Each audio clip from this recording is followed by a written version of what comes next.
অধিক ঘুমের ওষুধ খাওয়ার কথা স্বীকার করলেও সঙ্গীতশিল্পী ন্যান্সি আত্মহত্যা করতে যাওয়ার খবরটিকে স্রেফ গুজব বলে জানিয়েছেন। মাই টিভির সাথে একান্ত আলাপে তিনি বলেন, বারবার গানের শো বাতিল হওয়ায় হতাশা থেকেই অতিরিক্ত ঘুমের ওষুধ খাওয়ায় অসুস্থতার ঘটনা ঘটে। এদিকে খুব শিগগিরই বিএনপির রাজনীতিতে সক্রিয় হচ্ছেন ন্যান্সি। আমিরুল মোমিনিন মানিকের বিশেষ রিপোর্ট, ক্যামেরায় ছিলেন সাব্বির আহমেদ।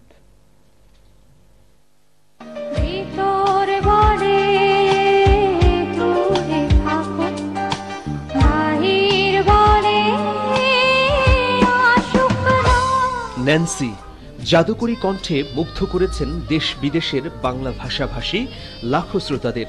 2011 সালে পান জাতীয় চলচ্চিত্র পুরস্কার। শ্রোতাদের মুখে মুখে এখন তার গাওয়া বেশ কটি গান।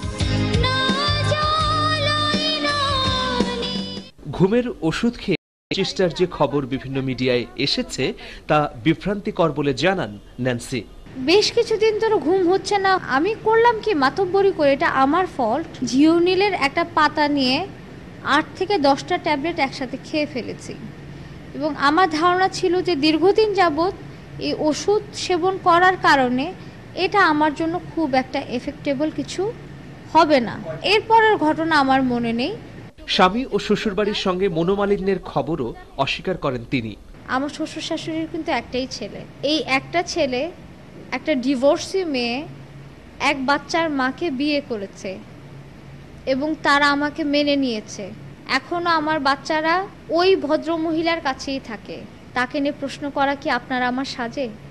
ন্যান্সি আক্ষেপ করে বলেন, ফেসবুকে রাজনৈতিক অবস্থান খোলাসা করার পর থেকে গানের শো বাতিল সহ নানা ঘটনায় বিপর্যস্ত তিনি। মে বা জুনে বেশ বড় সড়ো করে 5 দিনের একটা অনুষ্ঠানের আয়োজন করলো। সেখানে নিষিদ্ধ, ওখানে বিএনপির কিছু লোক যারা ছিল তারা তখন জোর করে বলেছে, তোমরা যদি তোমাদের শিল্পীদেরকে আনতে পারো তাহলে আমরা আমাদের শিল্পীকে কেন আনতে পারবো না? যা আমাকে শুনতে হয় ফরিদপুর গেলে খুনাখুনি হয়ে যাবে। কেন, ফরিদপুর কি কারো বাপের সম্পত্তি? আমাকে গুলি করে মেরে ফেললেও আমার চিন্তা ভাবনা পাল্টাবে না। বিএনপির তো অনেক ধরনের অঙ্গ সংগঠন থাকে, তবে আমি ঠিক করেছি একটা জায়গায় আমি যোগ দিব। গান দিয়ে জীবিকা না হলে ঢাকা ছেড়ে যাবার কথাও জানান এই শিল্পী। জোর করে একটা শিল্পীর কণ্ঠ বন্ধ করে দিবে, সেক্ষেত্রে আমি গানটা বন্ধ করে আমার বাড়িতে চলে যাব। আর 10টা মানুষ যেরকম সকালবেলা উঠে নাস্তা বানায়, স্বামীকে নাস্তা খাওয়ায়, রাতের বেলা ডিনার করতে করতে টিভিতে সিরিয়াল দেখে, আমি সেই লাইফে চলে যাব। বঙ্গবন্ধু অতুলনীয় মন্তব্য করেন ন্যান্সি। উনি সকল ধরনের আলোচনা সমালোচনার ঊর্ধ্বে। যদি আমরা মনে করি যে না, শেখ হাসিনাও বঙ্গবন্ধু, তাহলে ভুল। দীর্ঘশ্বাস নিয়ে ন্যান্সির আকুতি, আমাকে বাঁচতে দিন।